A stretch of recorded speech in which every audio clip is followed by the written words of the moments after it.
রাতের বেলায় পশু কোরবানি করা মাকরুহ। তবে কেউ যদি তার কোনো ধরনের এরকম সুযোগ সুবিধা না থাকে, তিনি কি করবেন, তিনি পর্যাপ্ত পরিমাণ আলোর ব্যবস্থা করে জবাই করতে পারবেন। তবে অবশ্যই আপনি লক্ষ্য রাখবেন, আপনার যদি দিনের বেলায় আপনার সুযোগ সুবিধা থাকে, আপনার সবচেয়ে বেস্ট হচ্ছে দিনের বেলায় পশু কোরবানি করা। কারণ আপনি রাতের বেলায় যদি পশু কোরবানি করেন, দুইটা সমস্যা। একটা সমস্যা হচ্ছে আপনি পশুকে জবাই করলেন যে প্রসেসে, যে পদ্ধতির মাধ্যমে আপনি পশুটা জবাই করা দরকার, এ ধরনের সুযোগ সুবিধাগুলো আপনি পেলেন না রাত্রে অন্ধকারের মধ্যে।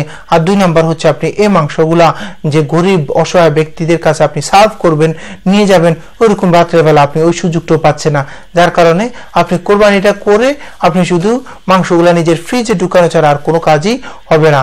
তবে আপনি যদি পর্যাপ্ত পরিমাণ আলোর ব্যবস্থা করে আপনি কোরবানিটা করেন, অবশ্যই রাত্রে কোরবানি করতে পারবেন। তবে হ্যাঁ, সবচাইতে বেস্ট হচ্ছে আপনার কোরবানিটা আপনি যেন দিনের বেলায় 10 তারিখ থেকে শুরু করে 13 তারিখ যে কোনো দিন আপনি দিনের বেলা আপনি কোরবানিটা করবেন, আপনার কোরবানিটা ইনশাল্লাহ হয়ে যাবে।